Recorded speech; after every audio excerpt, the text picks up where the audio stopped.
ಈ ಜನುಮವೇ ದೊರಕಿದೆ ರುಚಿ ಸವಿಯಲು.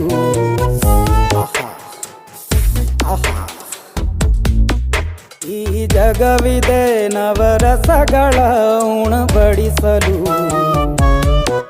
ಬಿಸಿ ಬಿಸಿ ಇದೆ, ಬಿಸಿ ಬಿಸಿ ಇದೆ ನಳಪಾಕ ದಿನ ದಿನ ನೂತನ. ಈ ಬಿಸಿಯುವಾರುವ ಮೊದಲೇ ಎಲ್ಲರ ಜೊತೆಯೇ ಮೆಲ್ಲುವ ಕಲೆಯ ಜೀವನ ಜನುಮವೇ. ಈ ಜನುಮವೇ ದೊರಕಿದೆ ರುಚಿ ಸವಿಯಲು. ಈ ಜನುಮವೇ ದೊರಕಿದೆ ರುಚಿ ಸವಿಯಲು.